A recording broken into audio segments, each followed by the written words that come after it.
आज की इस कहानी में हम उन सबसे आसान और सबसे असरदार तरीकों के बारे में बात करेंगे जिनसे आप अपने घर पर रहकर बिना किसी दवा के अपना पेट साफ बड़ी आसानी से कर सकते हैं। इसके बाद हम आपको भोजन के 3 नियमों के बारे में भी बताएंगे, इसलिए वीडियो को पूरा देखिए। तो चलिए वीडियो को शुरू करते हैं। किसी गांव में रामू नाम का व्यक्ति रहता था।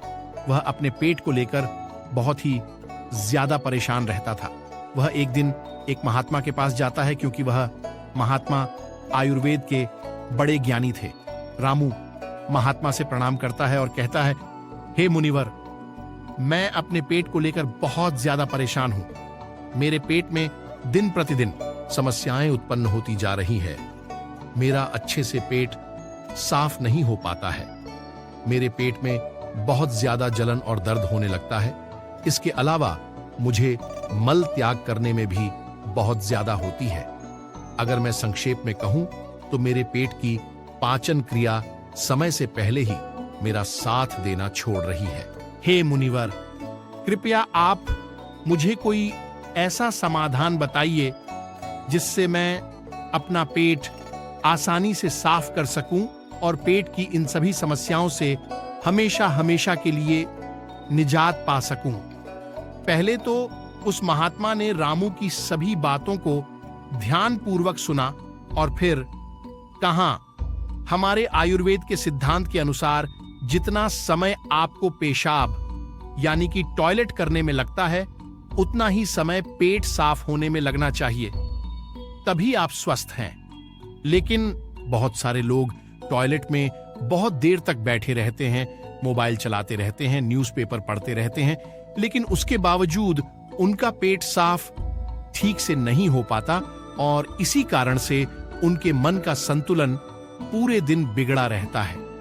बेचैनी, घबराहट, किसी काम में मन ना लगना, ये सब ठीक से पेट साफ न होने की वजह से ही होता है।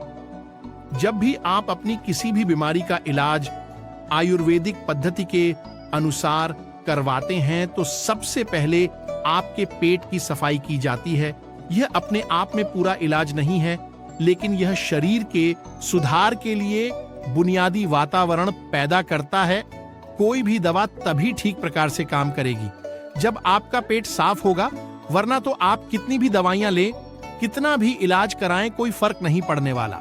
शरीर हमें संकेत भेजता रहता है कि हमारा पेट साहब ठीक से नहीं हो पा रहा है, जैसे कि पसीने में से दुर्गंध या मुंह में से दुर्गंध।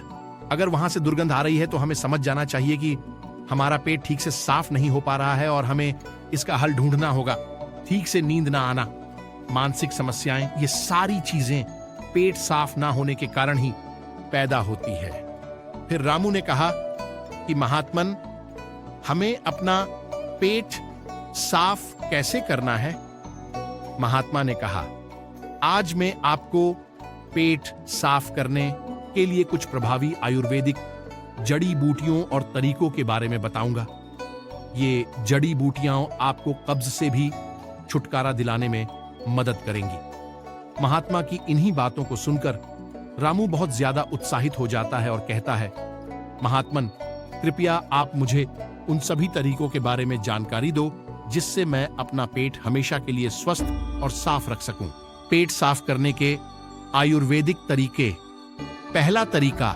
इसके बाद महात्मा पहला तरीका बताते हुए कहते हैं, सबसे पहले हमें यह समझना चाहिए कि आज के समय में हमारी दिनचर्या और हमारा खानपान पूरी तरह से बदल चुका है और उसी बदलाव की वजह से हमारे शरीर में कई प्रकार की बीमारियां पैदा होती हैं और हमारा पेट भी ठीक से साफ नहीं हो पाता।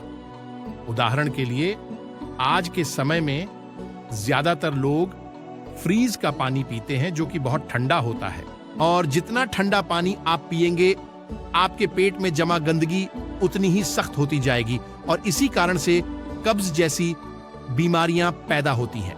अगर पानी को गर्म करके गुनगुना करके पिया जाए तो पेट की गंदगी बड़ी आसानी से बाहर आ पाएगी।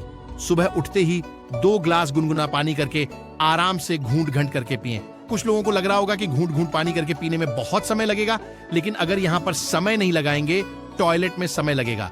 ये सबसे आसान और घरेलू नुस्खा है जो सब लोग अपना सकते हैं। बस संयम और नियम की जरूरत होती है। देखिए, ठीक तरह से पानी पीना आपकी बहुत सारी बीमारियों को खत्म कर सकता है। जितना हो सके दिन में ज्यादा से ज्यादा पानी पिए, लेकिन याद रहे ठंडा पानी पीने की बजाय गर्म करके एक गुनगुना पानी पिए।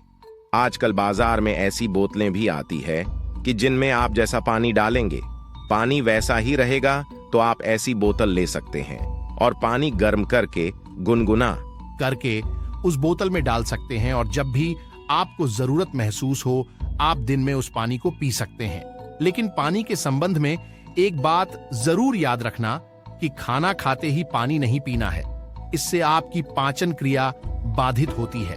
हमारे पेट में जठराग्नि जो होती है वो खाने को बचाने का काम करती है, और जब हम खाना खाने के बाद झट से पानी पी लेते हैं तो जठराग्नि शांत हो जाती है और हमारा खाना ठीक से पचा नहीं पाता। इसीलिए खाने के तकरीबन आधे से पौने घंटे तक पानी न पिएं। ये भी पता होना चाहिए कि पानी को किस तरह से पिए। एक तो खड़े होकर पानी ना पिएं। खड़े होकर पानी पीने से घुटनों में और जोड़ों में दर्द की समस्या पैदा होती है। पानी को बैठकर घूंट घूंट करके पिएं, वहीं पानी सबसे ज्यादा लाभकारी होता है। दूसरा तरीका, इसके बाद महात्मा ने रामू को दूसरा तरीका बताते हुए कहते हैं कि खाना खाने के बीच में कम से कम 5 घंटे का अंतर होना चाहिए, जिससे कि जो खाना आपने खाया है वो ठीक से हजम हो सके, उसका पाचन ठीक से हो सके। जब हमारा शरीर पाचन की क्रिया कर रहा होता है तब शरीर के बाकी क्रियाएं धीमी रफ्तार पर चलने लगती हैं। कोशिकाओं के स्तर पर शुद्धिकरण धीमी रफ्तार पर चलने लगता है और इस कारण शरीर अपनी गंदगी खुद साफ नहीं कर पाता। लेकिन अगर आप खाने के बीच में कम से कम 5 घंटे का अंतराल देते हैं तो इससे आपके शरीर को पर्याप्त समय मिलता है कि उसकी कोशिकाएं खुद अपनी गंदगी, अपने शरीर की गंदगी साफ कर सके। पश्चिमी भाषा में हम इसे इंटरमिटेंट फास्टिंग भी बोलते हैं, लेकिन इंटरमिटेंट फास्टिंग में ज्यादा समय तक भूखा रहना पड़ता है। उसको हम अर्ध उपवास भी बोल सकते हैं। दोस्तों, अगर उसके बारे में आपको पूरी जानकारी चाहिए तो उस वीडियो का लिंक आपको डिस्क्रिप्शन बॉक्स में मिल जाएगा। तीसरा तरीका, अब महात्मा ने रामू को तीसरा असरदार तरीका बताते हुए कहते हैं, अपने पेट को साफ करने के लिए हमें यह समझना होगा कि जो लार होती है वही हमारे खाने को पचाने का काम करती है। जितनी ज्यादा मात्रा में लार पैदा होगी उतनी ही आसानी से खाना पच जाएगा। कुछ लोगों का मुंह हमेशा सूखा सूखा रहता है, उसमें लार पैदा नहीं होती, इसीलिए उनका खाना ठीक से हजम नहीं हो पाता। इसके लिए जरूरी है कि हमारा शरीर सही मात्रा में लार पैदा करे। उसके लिए हमें ज्यादा से ज्यादा सलाद खाना चाहिए। सलाद खाने से लार पैदा होती है, फाइबर होते हैं उसमें, जिससे हमारा खाना आसानी से हजम हो जाता है। इसके अलावा खाना खाने के बाद कुछ मीठा खाया जा सकता है। जिन लोगों को शुगर या डायबिटीज नहीं है वे आसानी से मीठा खा सकते हैं, और वो मीठा खाने के कारण उनके शरीर में लार पैदा होने लगती है, जिससे कि पाचन क्रिया आसान हो जाती है। अगर आप सलाद को खाना खाने से पहले खाते हैं तो वो ज्यादा लाभकारी होता है। उससे आपकी भूख बढ़ती है और आपके शरीर में लार पैदा होनी शुरू हो जाती है। चौथे तरीके, इसके बाद महात्मा ने रामू को चौथे तरीके में अपनी आहार नली को साफ रखने के बारे में बताया। उसको हम कैसे साफ रख सकते हैं? देखिए, आहार नली में से ही खाना हमारे पेट में जाता है। अगर आहार नली ठीक से साफ नहीं होगी तो हमारे खाने के साथ ऐसे कीटाणु हमारे पेट में पहुंचेंगे जो हमारे शरीर को नाना प्रकार से नुकसान पहुंचाएंगे। इसलिए जरूरी हो जाता है कि जो आहार नली है उसमें जो कीटाणु है उनकी ठीक से सफाई हो जाए, और इसके लिए सबसे ज्यादा लाभकारी होता है नीम। एक ऐसा दिव्य पेड़ है जो भारत में बड़ी आसानी के साथ उपलब्ध हो जाता है। हर जगह मिल जाता है नीम की पत्तियों को, और हल्दी को पीसकर एक छोटी सी गोली बन जाती है। कुछ दिनों तक सुबह उठकर उस गोली को पानी के साथ सीधा गटक लिया जाए, जिससे कि आपकी आहार नली पूरी तरह से साफ हो जाए। हमेशा नहीं करना है, ये सिर्फ 7 दिनों तक करें। 7 दिनों में आध की आहार नली पूरी तरह से साफ हो जाएगी। हर 3 महीने में इसको दोहराते रहे, जिससे कि आपकी आहार नली समय समय पर साफ होती रही और आपके पेट में ऐसे कीटाणु कभी ना पहुंच पाए जो आपकी पाचन क्रिया को बाधित करते हैं। 5वां तरीका, महात्मा ने 5वां और आखिरी तरीका बताते हुए कहा, रामू, यह तरीका उन लोगों के लिए है जिन्हें ज्यादातर समय कब्ज की समस्या रहती है। जिन लोगों को लंबे समय से कब्ज की समस्या है वो अरंडी के तेल का इस्तेमाल करें। रात में सोने से पहले 1 ग्लास दूध के अंदर आधा चम्मच गुनगुना अरंडी का तेल मिलाकर पिएं। 1 हफ्ता पीने के बाद पुरानी से पुरानी कब्ज भी ठीक हो जाती है। ये अरंडी का तेल दूध में गुनगुना करके ही मिलाएं और सिर्फ आधा चम्मच मिलानी है। सोने से पहले पीना है। इससे क्या होगा, आपकी आंतों के पास एक चिकनाई की परत बन जाएगी, एक कवच बन जाएगा, जिसका कारण से आपके हाथों में खाना नहीं चिपकेगा, और खाना अगर आंत में नहीं चिपकेगा तो कब्ज की समस्या कभी नहीं होगी। देसी अरंडी का तेल लें। पैकिंग में जो तेल आता है, जो अंग्रेजी होता है, वह उतना लाभकारी नहीं होता है। किसी भी पंसारी से खुले पीपे में से तेल लें। एक तो वो सस्ता भी होगा और दूसरा वो लाभकारी भी ज्यादा होगा। इसके अलावा सोने से पहले त्रिफला का भी सेवन किया जा सकता है। आंवला, बहेड़ा और हरड़, ये 3 ऐसे जादुई फल हैं जिनसे मिलकर त्रिफला बनता है। इन तीनों की अलग अलग खूबियां हैं, लेकिन अगर ये तीनों एक साथ मिला दिया जाए तो इनकी दिव्यता, इनके गुण और भी ज्यादा बढ़ जाते हैं। रात को सोने से पहले गुनगुने पानी के साथ आधा चम्मच त्रिफला का सेवन किया जाए, शरीर की सारी गंदगी बड़ी आसानी से साफ हो जाएगी। कोई प्रयास नहीं करना पड़ेगा, कोई जोर जबरदस्ती करने की आवश्यकता ही नहीं रहेगी। तो ये कुछ आसान से घरेलू उपाय थे जिनको अपनाकर कोई भी अपने शरीर को स्वस्थ रख सकता है, अपने पेट की ठीक से सफाई कर सकता है। ये वीडियो आपको कैसा लगा, कमेंट में जरूर अपना राय दे और चैनल को सब्सक्राइब जरूर करें।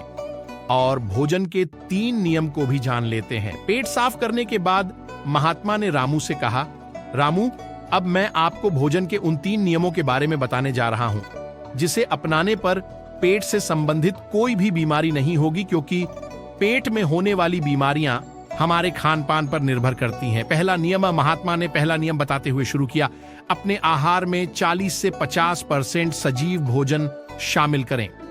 चाहे वह फल हो, हरी सब्जियां हों, सूखे मेवे हों या अंकुरित अनाज हों, कुल मिलाकर इसे पकाया नहीं जाना चाहिए। ज्यादातर लोग मृत भोजन खाते हैं और फिर स्वस्थ रहने की उम्मीद करते हैं। मृत भोजन खाने का मतलब है कि हम किसी मृत चीज से जीवन निकाल रहे हैं, इसलिए इसमें कुछ लगेगा। हमारे शरीर से ऊर्जा निकलती है तो यह हमें ऊर्जा देती है। भोजन को पचाने के लिए आवश्यक सभी पाचक रस न केवल शरीर में पाए जाते हैं बल्कि उस भोजन में भी पाए जाते हैं। लेकिन जब हम उस भोजन को पकाते हैं तो उसमें से बहुत से पाचक रस नष्ट हो जाते हैं, और जब हम बिना पाचक रसों के खाना खाते हैं तो हमारे शरीर को उन सभी पाचक रसों को दोबारा बनाना पड़ता है जो नष्ट हो गए हैं। लेकिन किसी व्यक्ति का पाचन तंत्र कितना भी अच्छा क्यों ना हो, वह उन सभी पाचक रसों को दोबारा नहीं बना सकता जो नष्ट हो गए हैं। दूसरा नियम, रामू ने पूछा, महात्मन, दूसरा नियम क्या है? महात्मा ने कहा, दूसरा नियम, शुद्ध शाकाहारी भोजन खाएं। यानी जो भोजन पेड़ों से मिलता है, जानवरों से नहीं, मांस, मछली, अंडा न खाएं। प्रकृति ने हमारे शरीर को जानवरों को खाने के लिए नहीं बनाया है। तीसरे नियम, महात्मा ने तीसरे नियम बताया कि बासी भोजन या लंबे समय तक रखा हुआ भोजन नहीं करना चाहिए। 17वें अध्याय के 10वें श्लोक में भगवान श्री कृष्ण कहते हैं कि जो भोजन पकाया जाता है उसे पकाने के 3 घंटे के भीतर ही खा लेना चाहिए, क्योंकि 3 घंटे के बाद वह भोजन तामसिक हो जाता है और उसमें से जीवन समाप्त होने लगता है। इसीलिए भारतीय यौगिक संस्कृति में पका हुआ भोजन किया जाता है। 3 घंटे से ज्यादा रखा तो खाया नहीं। हमारे पूर्वजों ने भी इसी नियम का पालन किया था, इसलिए खाना सीधे चूल्हे से उनकी थाली में आ जाता था। लेकिन आजकल ज्यादातर लोग सुबह का खाना शाम को खाते हैं और रात का बचा हुआ खाना सुबह खाते हैं और कई बीमारियों को निमंत्रण देते हैं। महात्मा ने रामू को तीनों नियम बताने के बाद अपने ध्यान केंद्रित में लग गए और रामू ने महात्मन को प्रणाम किया और वहां से चला गया। तो दोस्तों, यदि आप भी इन 3 नियमों का पालन करोगे तो तुम्हारी बीमारी भी ठीक हो जाएगी और तुम भी ठीक हो जाओगे। ऐसी कहानी बनाने का सिर्फ एकमात्र मकसद है कि इंसान अपना इलाज खुद करना सीखें। पश्चिमी दवाएं, अंग्रेजी दवाएं एक तो काम बहुत कम करती है और काम कर भी जाती है तो वो शरीर में दूसरे नुकसान पहुंचाती हैं जिनका हमें पता ही नहीं होता। लेकिन हमारे आयुर्वेद में वाग्भट्ट जी ने ऐसे बहुत सारे तरीके बताए हैं जिनसे घरेलू नुस्खे अपनाकर अपने शरीर को हमेशा हमेशा के लिए स्वस्थ रखा जा सकता है।